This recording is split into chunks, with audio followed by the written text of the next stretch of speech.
Gênesis 37. Jacó habitou na terra de Canaã, onde seu pai tinha vivido como estrangeiro. Esta é a história da família de Jacó. Quando José tinha 17 anos, pastoreava os rebanhos com os seus irmãos, ajudava os filhos de Bila e os filhos de Zilpa, mulheres de seu pai, e contava ao pai a má fama deles. Ora, Israel gostava mais de José do que qualquer outro filho, porque lhe havia nascido em sua velhice. Por isso mandou fazer para ele uma túnica longa. Certa vez, José teve um sonho, e quando o contou a seus irmãos, eles passaram a odiá-lo mais ainda. Ouçam o sonho que tive, disse-lhes. Estávamos amarrando os feixes de trigo no campo, quando meu feixe se levantou e ficou em pé, e os seus feixes se ajuntaram ao redor do meu, e se curvaram diante dele. Seus irmãos lhe disseram: então você vai reinar sobre nós? Já entenderam muito rápido, né, o sonho. Quer dizer que você vai nos governar? E o odiaram ainda mais por causa do sonho e do que tinha dito. Depois teve outro sonho e o contou a seus irmãos. Tive outro sonho, e desta vez o sol, a lua e 11 estrelas se curvavam diante de mim. Quando contou ao pai e aos irmãos, o pai o repreendeu e lhe disse: que sonho foi esse que você teve?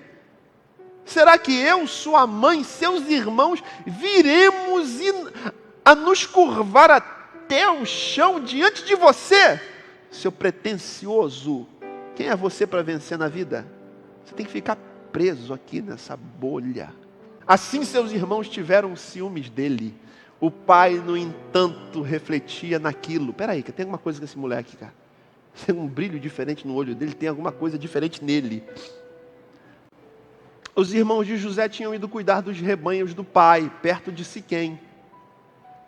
E Jacó é o Israel, né? Jacó é o neto de Abraão, filho de Isaac, que Deus mudou o nome para Israel e fez dele uma nação. E, então o texto às vezes chama de Jacó, às vezes chama de Israel. E Israel disse a José: como você sabe, seus irmãos estão apacentando os rebanhos perto de Siquém. Olha as preocupações do pai. Os irmãos e rebanho. Igual a gente.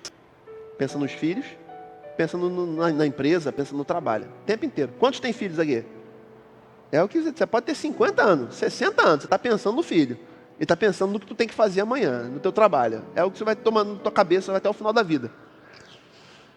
Como você sabe, seus irmãos estão apacentando os rebanhos perto de Siquém. E eu conheço seus irmãos, sei como é que eles são. Eu quero que você vá lá, vá até lá. Aí o jovem de 17 anos responde: sim, senhor. Respondeu ele. Disse-lhe o pai: vá ver se está tudo bem com seus irmãos e com os rebanhos. Estão muito quietos, tem alguma coisa aí. Está muito tempo sem vir uma notícia ruim, muito tempo sem ter nenhum problema. Cara, meu filho está muito em paz, tem alguma coisa errada. Vai lá, vai ver. E traga-me notícias. Jacó o enviou quando estava no vale de Hebrom. Mas José se perdeu quando se aproximava de Siquém. Jovens, adolescentes tendem a se perder, mas com 17 anos, muito do que eles precisavam saber, eles já sabem. Até 12, pode deixar tudo aceso. Isso, pode deixar tudo aceso. Pode deixar, tá tranquilo. Tá de dia, mas fica escuro. Jovens tendem a se perder, mas se o que você introjetou nele até os 12, 13 foi algo de bom, eles podem até se perder, mas eles acham um caminho de volta. Posso ouvir um amém? Um homem o encontrou vagueando pelos campos e lhe perguntou: que é que você está procurando? Ele respondeu: procuro meus irmãos. Pode me dizer onde eles estão apacentando os rebanhos? Um irmão procurando pelos outros, né? Um filho de Deus procurando pelos irmãos perdidos. É aí que Deus vê José e o ama, né? Respondeu o homem: eles já partiram daqui, eu os ouvi dizer, vamos para Dotã. Assim José foi em busca dos seus irmãos e os encontrou perto de Dotã. Mas eles o viram de longe e antes que chegasse planejaram matá-lo. Os irmãos são gente boa pra caramba. Matar esse miserável. Lá vem aquele sonhador, diziam uns aos outros. É agora, vamos matá-lo e jogá-lo num desses poços e diremos que foi um animal selvagem que o devorou. Veremos então o que será dos seus sonhos. Família é uma bênção, irmão. Quando Rúben ouviu isso, tentou livrá-lo. Rúben, o mais velho, mais responsável, tentou livrá-lo das mãos dele, dizendo: não lhe tiremos a vida. E acrescentou: não derramem sangue, joguem naquele poço no deserto, mas não toquem nele. Rúben propôs isso com a intenção de livrá-lo e levá-lo de volta ao pai. Chegando José, seus irmãos lhe arrancaram a túnica longa, agarraram-no e jogaram no poço, que estava vazio e sem água, e se assentaram para comer. Viram de longe uma caravana de ismaelitas que vinha de Gileade.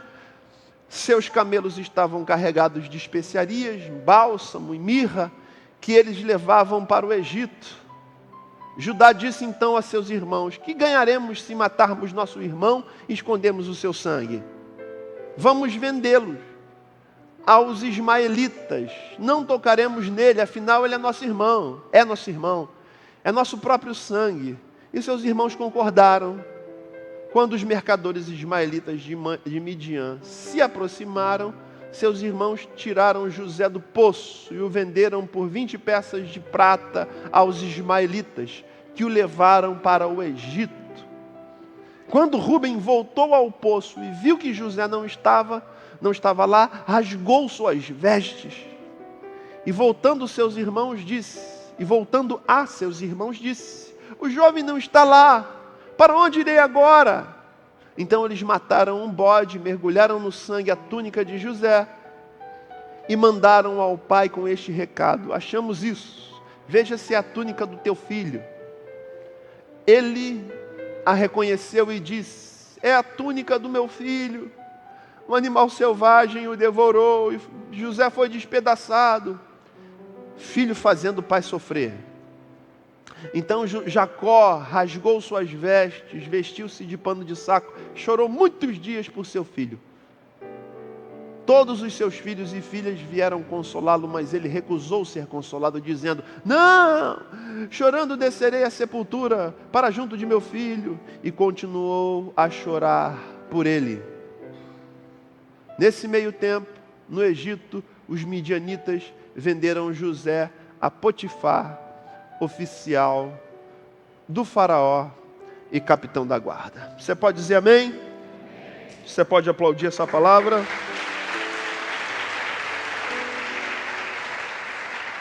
Vamos orar. Pai, te louvamos pela tua palavra projetada no telão. Te pedimos, fala conosco através dela. Oramos no nome de Jesus. Amém e amém. Esse capítulo é só tragédia, gente. O capítulo fala de um conflito familiar profundo. O pastor americano disse: Deus nos deu uma família para nos preparar para o diabo. Se a gente sobrevive à família, caraca, o diabo a gente tira de letra. No caso, a família dele era muito complicada, porque Jacó tinha duas esposas, Leia ou Lia e Raquel. E tinha duas concubinas, Zilpa e Birla. Acho que é isso, né? A gente leu ali. Irmão, uma esposa, você sabe muito bem, um marido é o suficiente. 4 vai dar ruim. Ele tinha 4 esposas, 2 esposas e 2 concubinas. Ele tinha 12 filhos. Irmãos, eu tenho 2. Cadê André e Bruna? 2 não dá trabalho não, né, Bruna? Dá não, é tranquilidade, né? Irmãos, era punk. 12 filhos. O pai é um empresário da pecuária, tinha gado, como a gente leu, né? Gados espalhados em várias terras, em vários pastos diferentes, várias filiais em lugares diferentes, e gerenciar isso tudo era o desafio de sua vida. E você vê começando a história de José falando de sua família. Claro que a nossa história começa na sua família, na nossa família, né? E José é o 11º filho. E a preocupação do pai, como a gente viu aqui no texto, era duas. Primeiro, como é que estão meus filhos, cara? Esses moleques aprontam, eu sei do gênio deles, eu sei da idade deles, eu sei da sagacidade, eu sei do temperamento, é um diferente do outro, é um filho de uma, outro filho do outro, os ciúmes que rolam entre eles, as brigas, desejo de pegar um outro, a inveja que uns tinham de José e que tinham do Rúben, aquele conflito, aquele emaranhado familiar, aquela complexidade de gente muito direita e gente muito louca debaixo do mesmo teto, cara. Gente difícil de conviver, família é esse negócio extremamente único. Essas relações que se desenvolvem, marido com a esposa, marido com o filho, marido com filha, marido com a outra filha, e filha com o pai, filha com a mãe, filha com sogra, e filha com genro, e filha com essas múltiplas relações. Essa é a história de José. A preocupação do pai, como é que estão os irmãos? Como é que estão os rebanhos? Família, trabalho. E tinha um propósito de Deus na vida dele que ele sabia, que Deus chamou Abraão, chamou Isaac e o chamou para se formar em uma nação, a nação do povo de Deus. E José era esse jovem de 17 anos com uma vida inteira pela frente, muito correto, cara, que via as coisas erradas e falava, fulano está errando, fulano está vendendo gado sem falar com o senhor, o outro está fazendo coisa errada, pai. E o patrimônio da família, é um cara que trazia as notícias, eram os olhos do pai, o pai o amava. E o texto vai dizer que o pai o amava porque ele era o filho da sua velhice, era o caçulinha. Em meio a um monte de grandão tinha o pequenininho. E o pequenininho normalmente é mais protegido, é mais blindado, não bate no seu irmão não, ele é pequenininho, não consegue se defender. Então tinha essa predileção que é extremamente prejudicial, né? Filhos, todos são amados igualmente. Uns dão mais prazer do que outros, mas todos são amados igualmente. Já falei isso aqui várias vezes, né? Davi uma vez chegou em casa e perguntou, pai, eu sei que filhos são todos amados igualmente, mas aqui em casa qual é o filho que te dá mais prazer? Vai te catar, Davi. Filhos são amados de forma igual. A gente ama igual. Não, minha mamãe não ama igual, cara. E a vida dele está ali. José, cujo nome significa aquele que acrescenta, aquele que agrega, aquele que quando se relaciona acrescenta a vida dos outros, aquele que quando trabalha acrescenta valor, agrega valor na empresa que trabalha, aquele que acrescenta, aquele que abre uma empresa, estou usando um exemplo aqui, que vai agregar à sociedade, vai prestar bons serviços, vai vender bons produtos, vai fazer a diferença. José, aquele que acrescenta, aquele que agrega, é esse homem que está no anonimato. Olhando para a história, a gente vê isso. Do ponto de vista eterno, se a gente for tentar olhar, se colocar no lugar de Deus, se é que a gente pode pensar em algo nesse sentido, Deus está no céu olhando para a humanidade e Deus sabe que daí a 20 anos, exatamente 20 anos depois, viria uma fome como nunca houve. Até então, é tipo um coronavírus da época, que a despeito de ser apenas uma gripe, que a despeito de matar menos do que a gripe, está esse desespero todo no mundo inteiro. O coronavírus transmite uma gripe. 2% só daqueles que ficam doentes morrem. Quem morre tem mais de 70, 80 anos. Dificilmente você vai ver alguém com menos de idade morrer de gripe. Quem morre de gripe? Quem tem problemas de respiratórios ou quem já é idoso. Mesmo assim, nos idosos, apenas 8% daqueles que se contaminam morrem. Então, o coronavírus transmite gripe. Diga isso, coronavírus transmite gripe. Não transmite AIDS, amém? Porque parece que é, cara. A gente tem que se precaver, sim, claro. Vou botar um negócio do álcool gel ali na entrada, irmão. Quando tu entrar, tu já... Pronto, vou botar ali essa semana, vou botar álcool gel. Porque assim, não desiste, pastor. E o coronavírus está chegando aqui, pastor. Tem a mulher que está doente lá na posse. Eu falei, irmão, calma, velho. As notícias ruins vêm e se a gente deixar rouba a nossa paz, cara. Calma. Viria mas tem Olimpíada no Japão. O campeonato japonês foi paralisado. Não sabe se vai ter Olimpíada, cara. Empresas de turismo estão tomando prejuízo que ninguém quer viajar. Nosso querido amigo pastor David, da nossa igreja lá na Itália, ele está fazendo um culto pela internet, porque está proibido de ter aglomerações. Isso lá.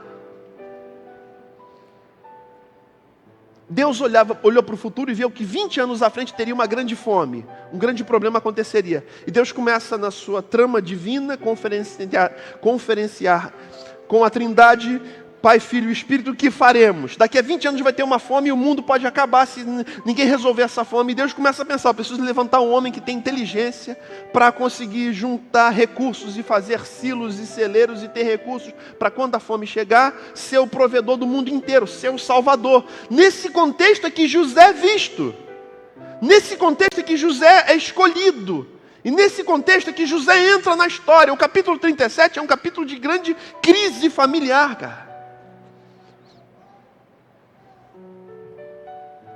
Capítulo 37 é o capítulo em que esse cara sai do anonimato e entra para a história. Você olha para a vida dele, era briga com os irmãos, dá relatório para o pai, cuidar dos rebanhos, e mais briga com os irmãos, e inveja dos irmãos, e acusação dos irmãos, e problema para resolver, coisa que não se esperava acontecer, agora está lidando, preocupações com o futuro. Que vai ser dos rebanhos? Jacó está pensando, eu vou morrer, esses moleques vão acabar com ele, eu tenho que dar um jeito aqui. E ele está no meio desse lugar de intrigas e de cobrança. E ele tem a péssima ideia de começar a falar dos seus sonhos. A vida dele está paralisada ali, cara, congelado. Ele vive nessa bolha. Ele não consegue passar dali.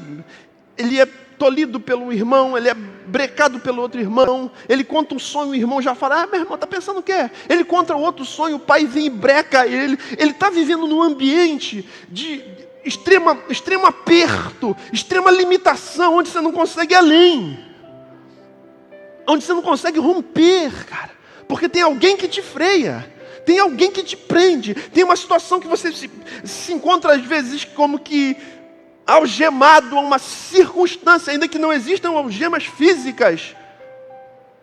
Às vezes a vida tenta te parar de tal forma que você não consegue sair do lugar. A história do elefante que, quando pequeno, foi acorrentado a um toquinho de árvore, e ele puxava o pé e não conseguia arrancar. E ele foi crescendo, daqui a pouco ele está com 5 toneladas e o toquinho está lá pequenininho, ele continua acorrentado. E ele não consegue sair. Porque circunstancialmente ele se tornou preso, mas ele não sabe que dentro dele o peso da perna dele, se ele simplesmente fizer isso, arranca o toco e ele vive a vida. José está preso, aquele que acrescenta está preso, aquele que acrescenta não rompeu, cara. E aí que entra a questão da resiliência, né? Resiliência vem lá da resistência de materiais, é um conceito da engenharia, capacidade que os materiais têm de sofrerem pressão e não se romperem. Falamos sobre resiliência há uns 2 anos atrás. Maior ilustração da resiliência é a vara do salto em altura, que o atleta vem correndo, imprime um esforço nela, ela enverga. Mas ao mesmo tempo que enverga, ao invés de quebrar, ela volta com uma força enorme, joga o atleta para cima, ele passa por cima do sarrafo. Capacidade de envergar sem quebrar. Resiliência, essa resistência, essa envergadura com a qual a vida às vezes te enverga. A vida às vezes tenta te quebrar. A vida, cara... E em resiliência vem o conceito de adversidade. Quando a gente estuda resiliência, a gente estuda adversidade. A adversidade, para quem estuda resiliência, gerenciamento de crises, lida com problemas, com equipes. Quando se fala de resiliência, fala de adversidade. E a adversidade, ela não é boa nem ruim. Ela simplesmente demanda de você sair da tua zona de conforto, acessar competências que você não acessa diariamente. Algumas das quais você não tem. E aí você precisa se desenvolver para poder desenvolver a competência para poder resistir àquela adversidade, que é encarado como mudança. Você tem ouvido aqui já há anos que a vida é dinâmica, as coisas mudam, tudo vai mudar o tempo todo. E quem não se prepara para a mudança, para no tempo, paralisa e se perde. Você precisa se preparar para as adversidades. Você precisa se preparar para as mudanças. O tempo ia mudar, uma crise ia chegar, Deus está procurando alguém para colocar lá. para ser o antídoto. E José é um tipo de Jesus, porque José vai sofrer muito, vai se preparar muito para se tornar o salvador do mundo todo, cara. Senão o mundo todo morreria de fome. Jesus vem, sofre, se prepara, enfrenta as adversidades e se torna o salvador, cara. Quando você para de chorar e começa a cuidar, lutar pela tua vida, você deixa de ser um sofredor, se torna um sonhador e no final você se torna um vencedor. Quantos podem dizer amém nessa manhã? Esse é o José, velho. Esse é o José. Deus precisava de alguém. Quem eu vou escolher no meu povo? Alguém que se alinhe com o meu propósito. Alguém que eu possa mexer na vida. Alguém que eu possa trazer diversidade. Alguém que eu possa envergar.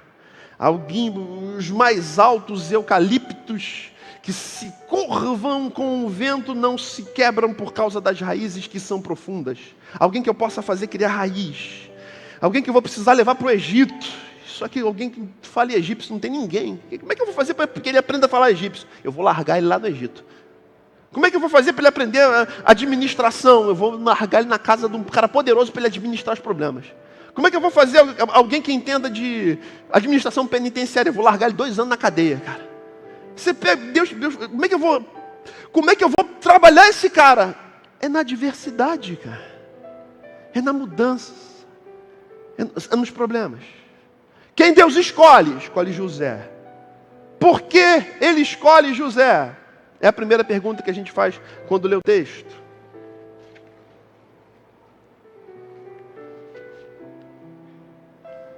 Por causa dos sonhos de José.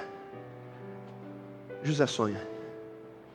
A sonho aqui, gente, não estou falando do sonho, de 2 em 2 semanas. Pastor, tive um sonho. Aí me quer me contar o sonho inteiro. O que significa, irmão? Não sei, cara. Vai ver, não significa nada.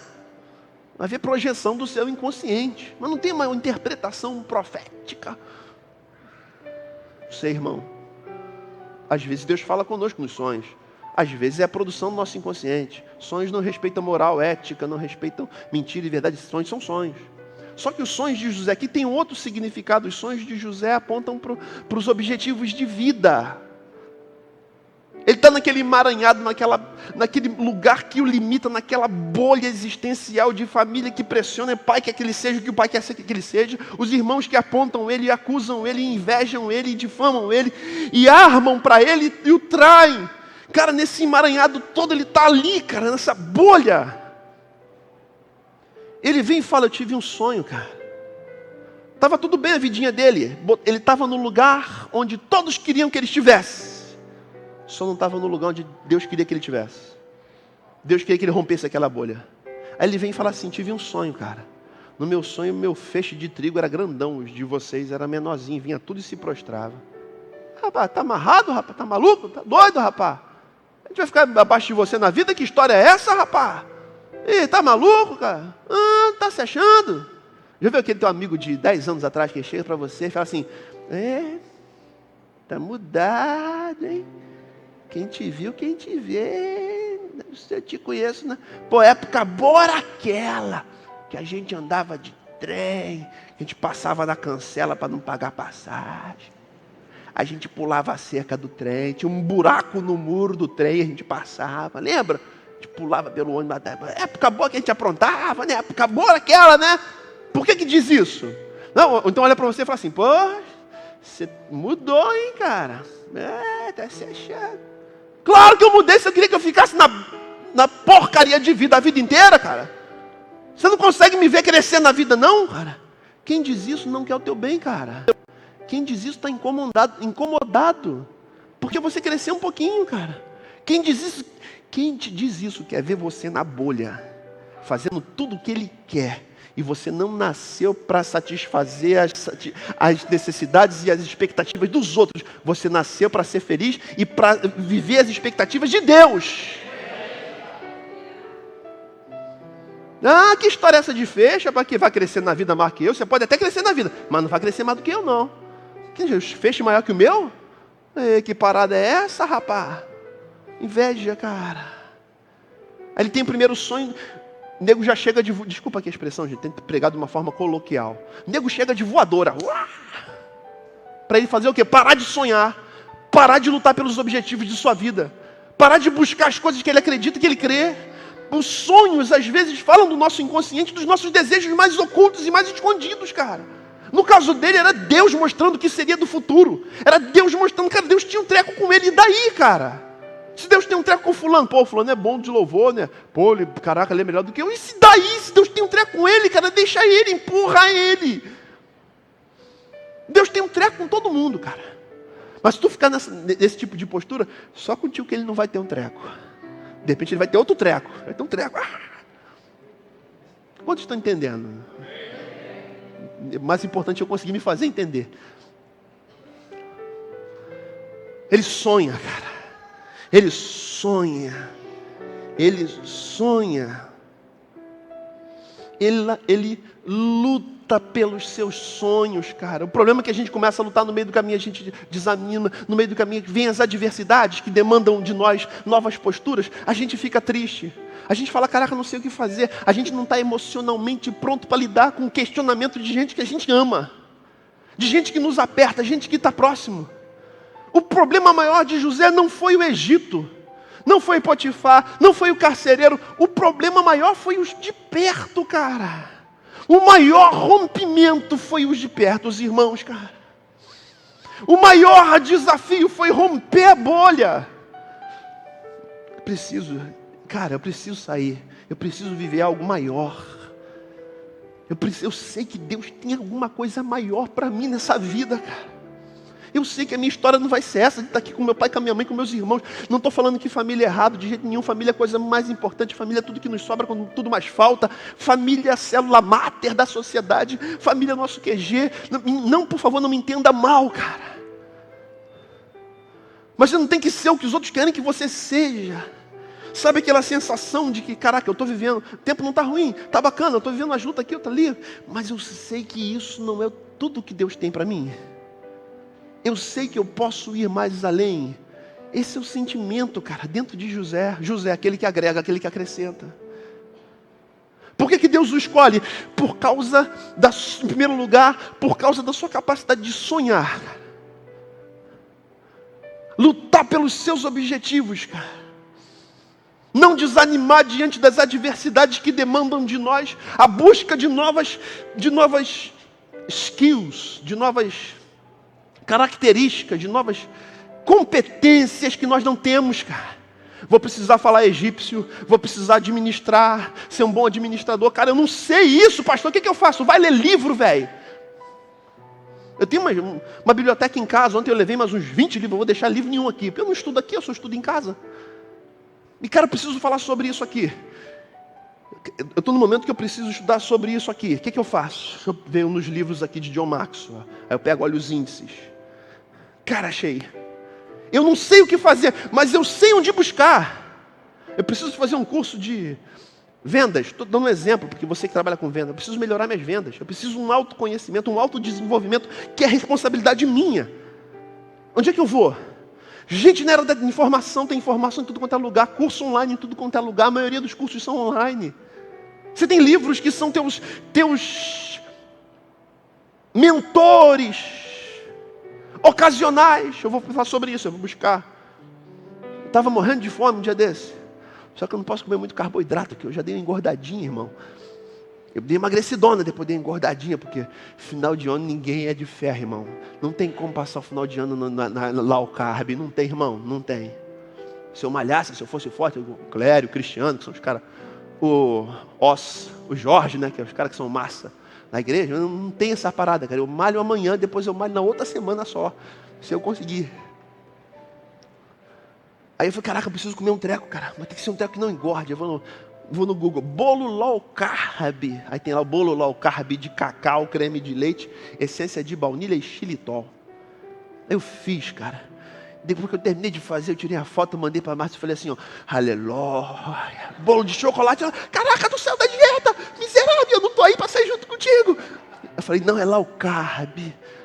Como é que você conseguiu? Eu perguntei para o grande oráculo. Fez oração? Não, é o Google mesmo, irmão. Você não sabe, você busca o conhecimento. Caraca, pastor, todo momento que eu não sei o que fazer. Busca o conhecimento para saber o que fazer, cara. Autodesenvolvimento é responsabilidade tua, cara.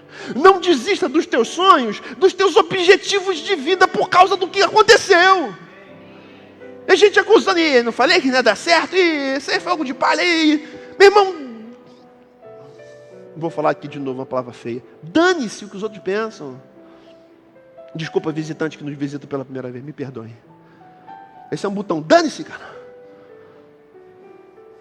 Quem sabe da minha vida sou eu, que ninguém tem nada a ver. Então, cara, eu vou buscar, eu vou estudar, eu vou atrás, é o curso. Vai você fazer curso? Gastar dinheiro à toa, jogar dinheiro fora. Vai te catar para lá, meu irmão. Eu quero estudar essa treta aí, eu quero estudar isso aí. Falei, nas férias eu fui estudar, fazer vídeo, meu irmão. Fiz uns vídeos. Eu subi um para o YouTube, né? Fiz um vídeo em Teresópolis lá, com um negócio. Subi para o YouTube. Eu fiz mais uns 3 ou 4 lá. Porque eu queria aprender um treco novo nas férias, cara. É só Bíblia, Bíblia, Bíblia. Gente, Bíblia, Bíblia. Aí fui estudar, fazer vídeo. Aí fiz uns vídeos lá. E comprei um violão também, que é uma parada que eu queria ter em casa um tempão para, de vez em quando, fazer um devocional. Comprei o violão. Estou tocando uns trecos. Depois de 500 anos parados, voltei a tocar assim, para fazer um devocional e ter um tempo com Deus. Luta pelas coisas que você quer, cara. Não pare diante das adversidades. Segunda coisa que Deus viu nele, a capacidade de furar a bolha, cara. Capacidade de furar a bolha. Tem que ter coragem, cara. Tem que enfrentar um medo, tem que enfrentar gente. É sair, vencer o status quo, é vencer o lugar onde você está inserido. Não, que as coisas são muito difíceis de acontecer. Então rompe com isso e faz a diferença a você. Rompe. Seja o diferente, cara. O cara não era o diferente por causa da túnica, mas era o diferente por querer andar reto. Os 2 caras mais íntegros de todo o Antigo Testamento. José, Daniel. No meio político. Lidando com questões diversas. Mantiveram a integridade. Em primeiro lugar, ele luta pelos seus sonhos. Eu não vou ter como correr, de repente eu vou continuar à noite, já são 11h30. Segundo lugar, ele fura a bolha. Fura a bolha. Rompe com as estruturas. Fura a bolha. A igreja é um desses lugares que a gente acessa. A igreja não é o ponto final. A igreja é um lugar onde você vem. É como um time que foi para o jogo, fez um mau primeiro tempo, vai no vestiário, ouve do técnico, toma umas broncas, toma umas palavras de encorajamento e volta para o jogo e faz a diferença no segundo tempo. A igreja é o campo, o jogo? Não, a igreja é o vestiário, cara. A igreja não são as 4 paredes com goteira. São as 2 pernas que andam e que agem. De forma que você vem para cá e aqui você ouve de Deus algo para te empurrar quando você estiver lá fora. Para te manter honesto quando você estiver lá fora. Para te manter fiel quando você estiver lá fora. Para te manter crente quando você estiver lá fora. Para fazer com que você continue acreditando que o futuro vai ser melhor. Porque Deus tem algo maior. Que a circunstância que você está vivendo é passageira. Que as adversidades são apenas mudanças. Que você vai ter que se posicionar, buscar os recursos e competências que você não tem. Para você lutar lá fora. Para ser quem deseja que você seja. Aí o propósito de Deus é sempre maior, irmão. O propósito de Deus não é nosso umbigo. Deus faz na nossa vida para a gente abençoar outros. Deus fez na vida de José. Você conhece a história. Ele sai, uma síntese. Ele luta em casa. É vendido pelos irmãos. Ele está com 17 anos. Ele passa 13 anos no Egito. Maria do tempo na casa de Potifar, comandante da guarda. Com o tempo ele se torna administrador. Era um cara bom de trabalho. Depois a mulher de Potifar o acusa de assédio, sem ele ter feito. Ele é preso injustamente e fica 2 anos na prisão. E por último, o faraó tem um sonho, estou sintetizando. Ele viu 5 vacas gordas e 5 vacas magras, e as magras comiam as gordas. Ele acorda desesperado. Caraca, que sonho louco, eu estou desesperado.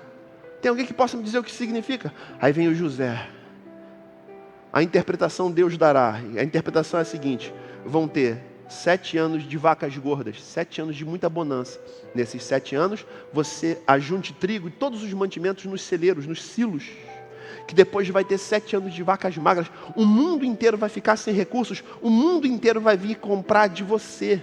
Então você tem que saber administrar, você tem que saber armazenar para não estragar, e você tem que saber como vender. E você vai se tornar muito rico, vai ser o provedor do mundo. No tempo da crise. Na crise é que essas oportunidades aparecem. Na crise que se compra imóvel por metade do preço. Todo mundo desesperado para vender, você vai lá e deu uma oferta. Vale quanto? Vale 500 mil, eu dou 200 mil aqui na mão. Caraca, eu estou desesperado, eu vendo. Cara, mas como é que você conseguiu? Foi a crise. Momento de dificuldade é o momento que você cresce. Quantos estão entendendo isso nessa manhã? Aí José vai lá, tu tem que fazer isso, Faraó. Arruma alguém para administrar, cara, nesses próximos 7 anos, para juntar uns celeiros, que depois você vai ficar muito rico, você vai ser o provedor do mundo. Cara. Aí Faraó fica louco, meu. Maluco. José falando, arruma alguém. Que seja sábio, que entenda dessas coisas de administração, que saiba vender, que fale idiomas de terras distantes, que fale, por exemplo, o hebraico, aramaico. Alguém que consiga se comunicar. Não pode, tem que ser o cara que consiga falar outros idiomas. Arruma alguém. O cara falou assim, onde acharíamos alguém com tamanha sabedoria? Aí Faraó tira o anel de governador, coloca nos dedos de José. Abaixo de mim, ele é a maior autoridade. A síntese da história, ele por 7 anos reúne alimentos nos celeiros. Depois de 7 anos vem a fome. Todo mundo vem comprar. Adivinha quem vem lá de Canaã comprar trigo? Os irmãos que ele não via há 20 anos. Encontram com ele, você conhece a história, encontram com ele, ele não reconhece. O que ele se torna? O provedor dos irmãos. Os irmãos não morrem porque Deus cumpriu o propósito de Deus na vida dele. Ele foi o salvador dos irmãos, cara. O mais humilhado em casa. O mais desprezado em casa. O mais traído. O mais invejado. O mais atacado. Ninguém entendia o que passava no coração dele. Lá na frente, Deus vira tudo, cara. Ele fala, eu não vou desistir da vida. Eu não vou me jogar da passarela. Eu não vou cortar os meus pulsos. Eu não vou tomar um monte de remédio. Eu não vou fazer isso. Ainda que minha mente mande às vezes, eu não vou fazer. Porque tem um Deus que é maior do que eu. O que eu estou vivendo vai passar. E eu vou cumprir os sonhos dele na minha vida. Aleluia. Eu não vou pirar por causa da minha família. Quantos dizem amém?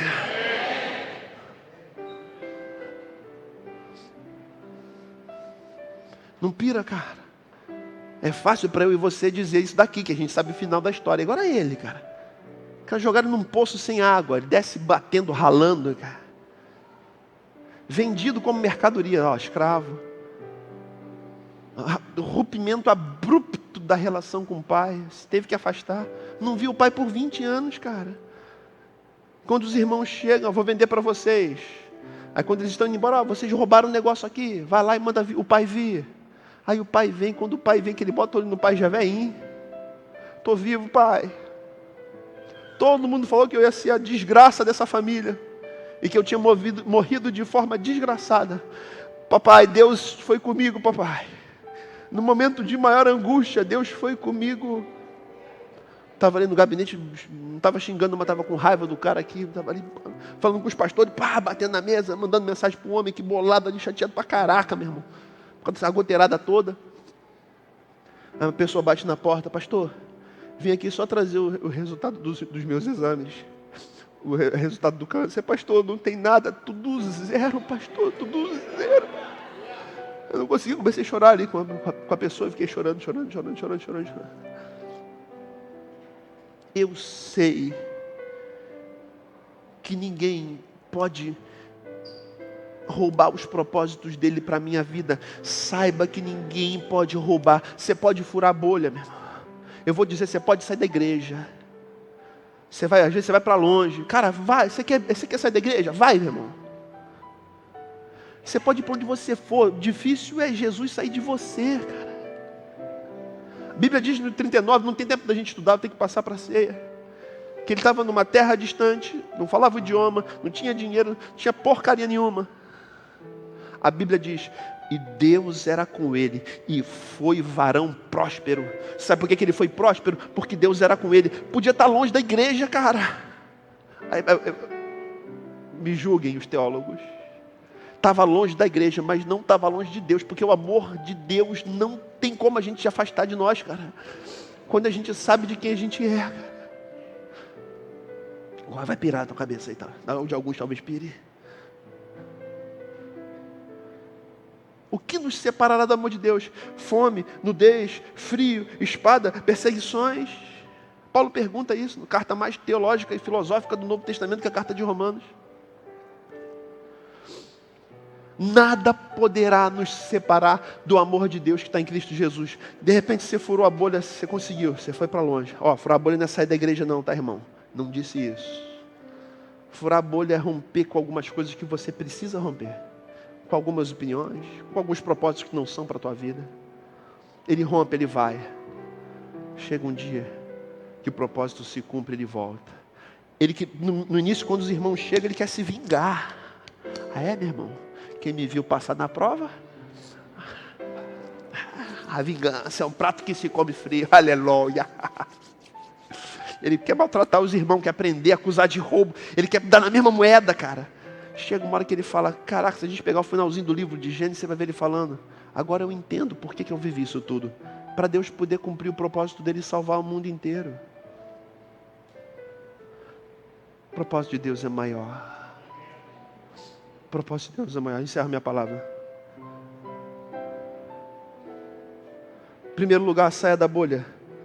Segundo lugar, lute pelos teus sonhos. Terceiro lugar, não se prostre diante das adversidades. Ele não falava o idioma, ele não sabia de administração. Da casa de um militar, o pai dele era um pecuarista. Chegou a adversidade, vá buscar os recursos. E Deus é a nossa fonte principal de recursos. A Bíblia diz no 39, o Senhor era com ele e foi homem próspero. Deus é a tua fonte principal. Deu errado aqui, tenta ali. Deu errado ali, tenta lá. Uma coisa é certa, nenhuma adversidade vai te quebrar. Pode até te entortar, mas você vai voltar com muito mais força. Não na tua força, mas na força daquele que te fortalece. Deus te abençoe nessa manhã. Vamos ficar de pé, irmãos. Aleluia. Aleluia. Sinto Deus. No meio das goteiras que caem, eu sinto Deus. Sinto Deus. José, aquele que acrescenta a vida inteira. Esquecido, acrescentava. Traído, acrescentava. Levantaram suspeitas acerca da índole dele, cara. O chefe dele levantou suspeita, ele continuou acrescentando. Serviu ao pai, na casa do pai, serviu na casa de Potifar, serviu na prisão, depois foi servir no palácio, porque a síntese de sua vida era servir, o servo que acrescenta. Aleluia. Você que chegou quebrado aqui nessa manhã, talvez você não chegou quebrado, você chegou entortado, cara, quase pensando em chutar o balde. Tem um Deus que te vê, tem um Deus que te sustenta, tem um Deus que abre caminho onde não há caminho, tem um Deus que usa Potifar, usa gente estranha, usa malequita, usa faraó, usa copeiro, usa padeiro. No meio do caminho ele vai usando um monte de gente só para você não morrer, e depois você vai viver tudo que ele tem. Então nessa manhã, se apegue a Ele, renove as tuas forças nele, porque Ele tem cuidado de ti, Ele tem cuidado de ti, Ele não te desampara, Ele é Deus sobre tua vida. Aleluia. Adore esse Deus nesse momento. Voltas ao mundo, penso que vai ruir, mas você nunca me falhou.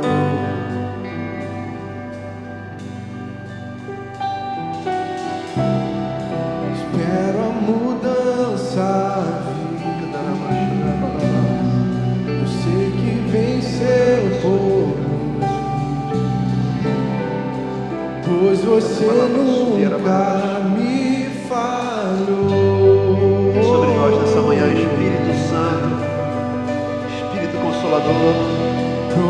promessas sem fim.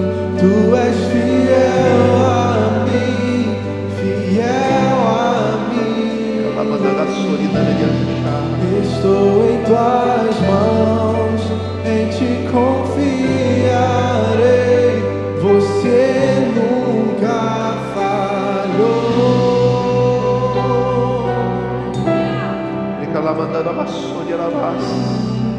Quero orar com você. Hoje eu quero orar só por aqueles que estão como eu, só pelos quebrados e envergados, só por aqueles que precisam muito de Deus. É só por esses que eu quero orar, por aqueles que são como eu estou nessa manhã,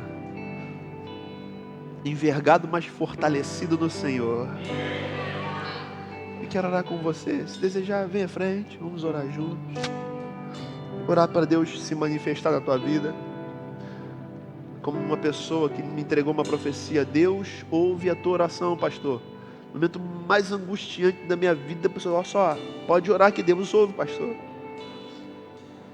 E qual é a minha segurança? Dinheiro? Não é porque eu não tenho. Capacidade humana? Tem vários problemas.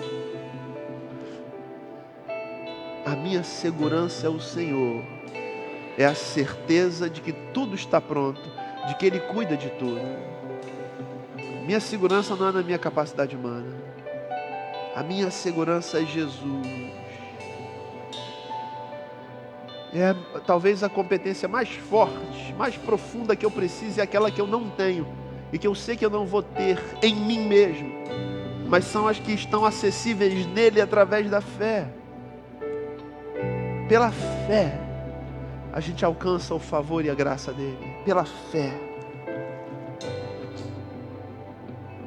Ah, Senhor Jesus, nessa manhã eu oro a Ti. Gente que veio aqui à frente, Deus, vivendo momentos tão únicos, tão singulares, tão talvez solitários, talvez de insegurança, de dependência de Ti, Jesus. Tu conhece a vida de cada um, Senhor. Os desafios, as adversidades, as oportunidades, as pressões. A questão emocional que conta muito diante dos problemas, Senhor. Tu és Deus da psicologia, porque foi Tu que criaste a alma.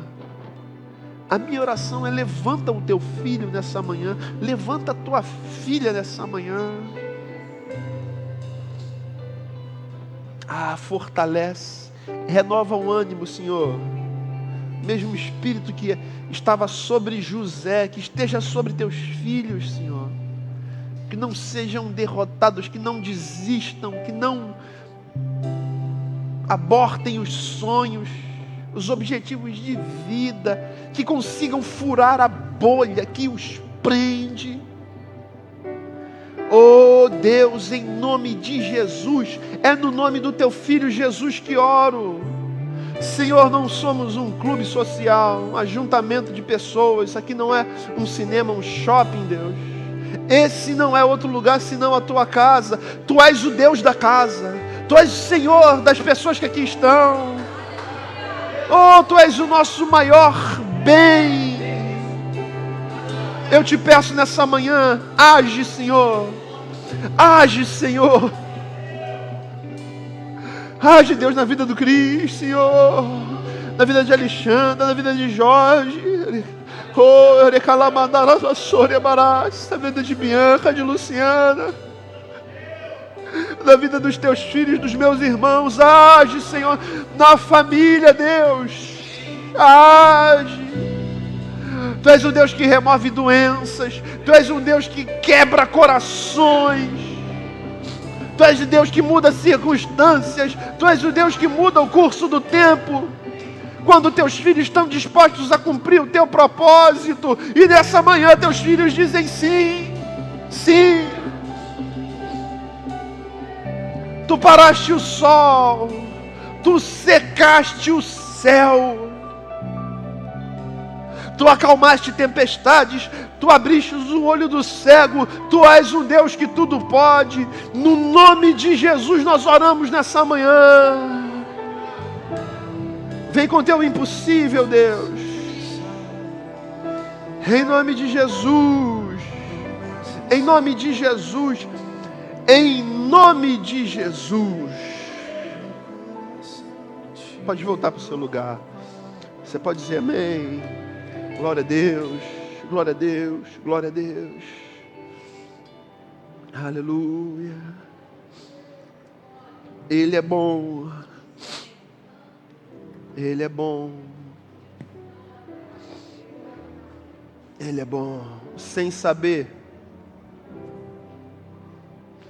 saber, Jacó semeou o que ele tinha de melhor na terra do Egito. Seu filho foi uma semente lançada, pisada, ferida, quebrada, que germinou, que cresceu no Egito, que frutificou, que salvou o Egito, cara, e que deu frutos inclusive para a família de Jacó, para a família de Israel. José é essa semente.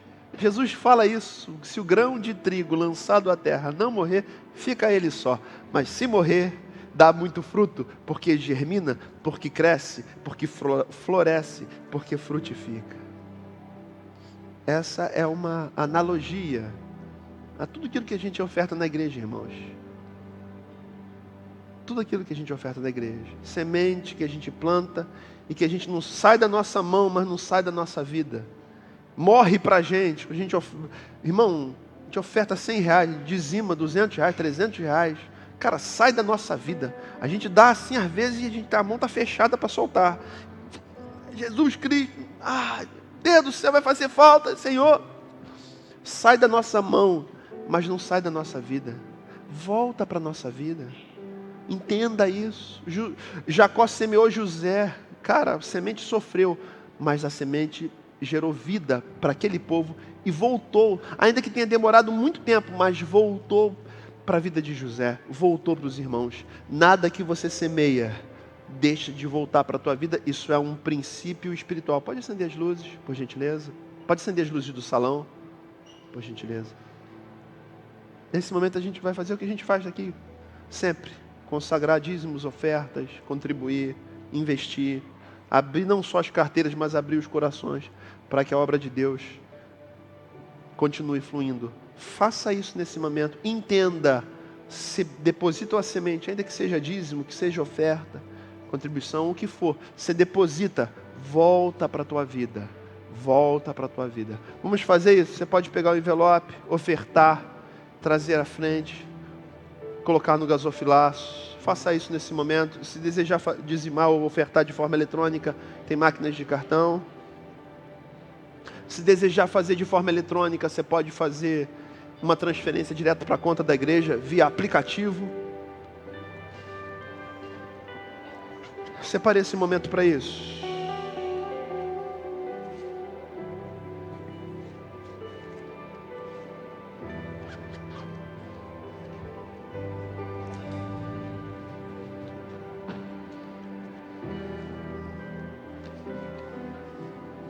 Pastor, o que é dízimo? Dízimo é pegar o que você ganha, dividir por 10, separar a primeira parte, dizimar, dividir por 10, e trazer a casa de Deus. A Bíblia diz que oferta a gente dá, dízimo a gente devolve, porque tudo que a gente tem vem de Deus.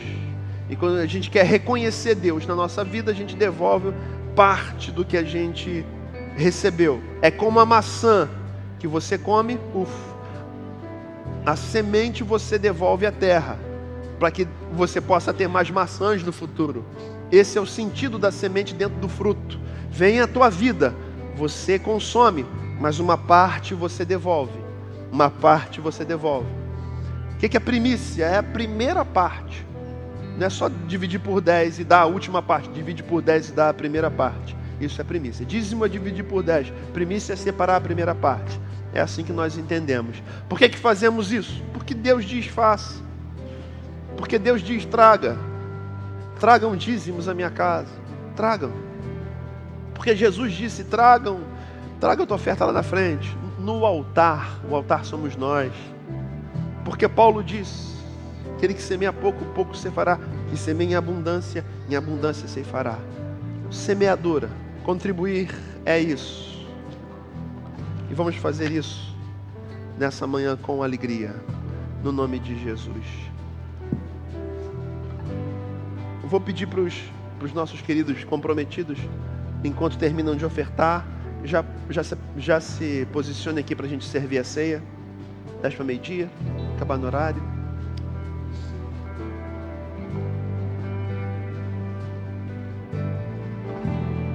Eu não falei metade do que eu preparei para falar. De repente eu continuo à noite essa mensagem. Tem que vai abençoar muito a tua vida.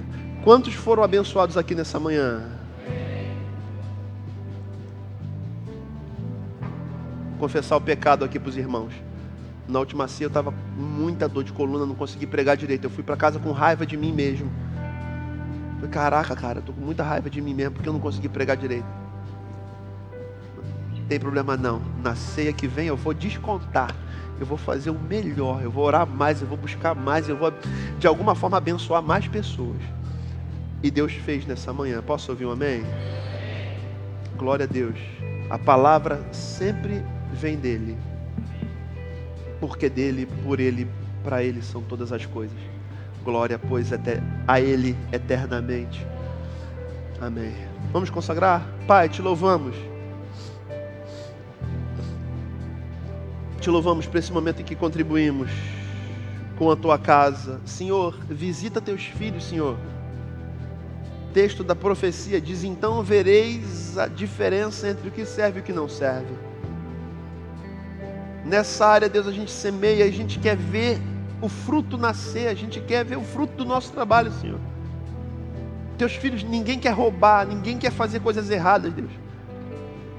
Teus filhos almejam uma vida digna, dignidade, plantar e colher. Então, nesse momento, Deus, em que te consagramos dízimos, ofertas e contribuições, eu te peço nessa manhã, abençoa o trabalho dos teus filhos nessa igreja. Abençoa as empresas, Deus. Abençoa a gente que empreende aqui na igreja. Abençoa a gente que emprega a gente da igreja. Ah, Senhor, estende as tuas mãos. Faz viver o sobrenatural. Abençoa aqueles que são profissionais liberais. Abençoa aqueles que são funcionários que sejam bênção nas empresas onde trabalham. Abençoa aqueles que trabalham no setor de serviços.